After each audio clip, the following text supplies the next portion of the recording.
14 अगस्त 2005 के ग्रीस के एथेंस के आसमान पर एक अजीबो खौफनाक मेहमान मंडला रहा था। जमीन से करीबन 10,000 मीटर ऊपर एक पैसेंजर प्लेन बिल्कुल खामोशी से बिना किसी से राब्ता किए बस घूम रहा था।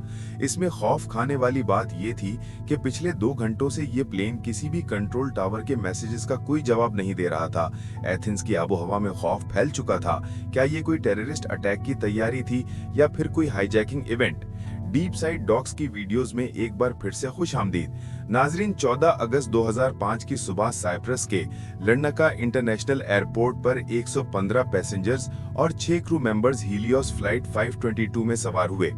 उनकी मंजिल चेक रिपब्लिक का शहर प्राग थी, लेकिन रास्ते में एथेंस में एक स्टॉप ओवर करना था। गर्मियों का मौसम था और ज्यादातर लोग साइप्रस से छुट्टियां मनाने निकल रहे थे जो एथेंस में उतरने वाले थे। इस फ्लाइट के कैप्टन एक निहायत एक्सपीरियंस शख्स थे। 59 इयर्स की एज में जर्मन पायलट हांस जर्गन मैर्टन के पास 16,900 से ज्यादा फ्लाइंग आवर्स का तजुर्बा था। फर्स्ट ऑफिसर 51 इयर्स का सिप्रियोट पैम्पोस चरालंबस था, जिसने 7,500 घंटे हवा में गुजारे थे।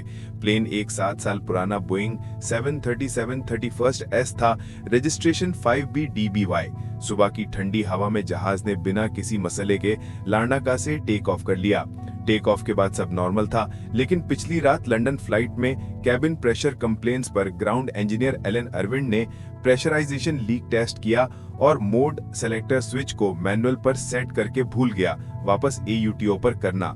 पायलट्स ने प्री फ्लाइट, आफ्टर स्टार्ट और टेक ऑफ चेकलिस्ट में ये स्विच मिस कर दिया। जैसे ही प्लेन 12,000 फीट पर पहुंचा, कॉकपिट में अलार्म बजना शुरू हो गया, जो टेक ऑफ कॉन्फ़िगरेशन वार्निंग जैसा साउंड करता था। पायलट्स कंफ्यूज हो गए और ग्राउंड ऑपरेशन सेंटर से राब्ता करके इक्विपमेंट, कूलिंग फैंस ऑफ होने और सर्किट ब्रेकर्स के बारे में पूछा। इंजीनियर ने प्रेशराइजेशन मोड पूछा, लेकिन कैप्टन ने दोबारा सर्किट ब्रेकर्स का सवाल दोहराया। इसी दौरान पैसेंजर कैबिन में ऑक्सीजन मास्क ऑटोमेटिकली डिप्लॉय हो गए, लेकिन हाइपोक्सिया के शुरुआती सिम्टम्स जैसे कंफ्यूजन और इम्पेयर्ड जजमेंट की वजह से पायलट्स ने इसे इग्नोर कर दिया और दोनों बेहोश हो गए। बाकी पैसेंजर्स और क्रू भी 10 से 15 मिनट में अनकॉन्शियस हो गए, क्योंकि 34,000 फीट पर ऑक्सीजन की कमी से ब्रेन में इरिवर्सिबल डैमेज शुरू हो जाता है।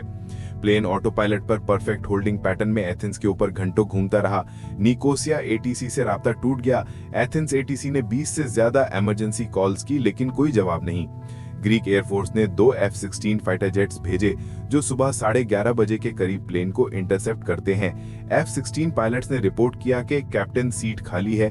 फर्स्ट ऑफिसर कंट्रोल्स पर स्लम्प्ड ओवर बेहोश, पैसेंजर्स अपनी सीट्स पर फ्रोजन जैसे बैठे हैं, ऑक्सीजन मास्क लगे हुए बिल्कुल बेहरकत। फिर एक शख्स कॉकपिट में एंटर हुआ, 25 साल का फ्लाइट अटेंडेंट एंड्रियास प्रोडामू, जो यूके से कमर्शियल पायलट लाइसेंस होल्डर था, लेकिन बोइंग 737 क्वालिफाइड नहीं।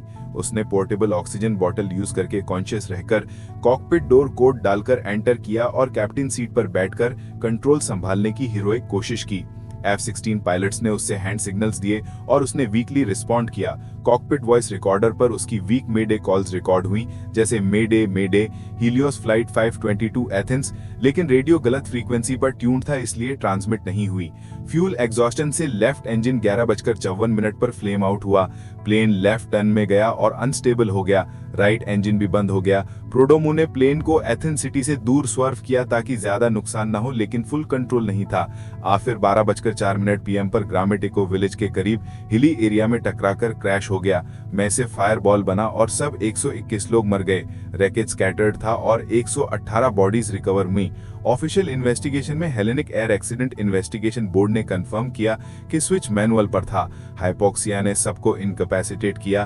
प्रोडोमू और शायद एक और क्रू ने पोर्टेबल ऑक्सीजन से देर तक कॉन्शियस रहे।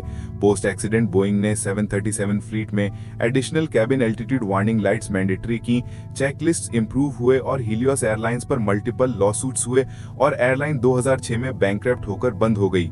ये गोस्ट फ्लाइट एविएशन हिस्ट्री का सबसे हॉन्टिंग और ट्रेजिक एक्सीडेंट बना, जहां प्लेन बिना जिंदा पायलट के घंटों उड़ा। उम्मीद है डीप साइड डॉग्स की ये वीडियो भी आप लोग भरपूर लाइक और शेयर करेंगे। आप लोगों के प्यार भरे कमेंट्स का बेहद शुक्रिया। मिलते हैं अगली शानदार वीडियो में।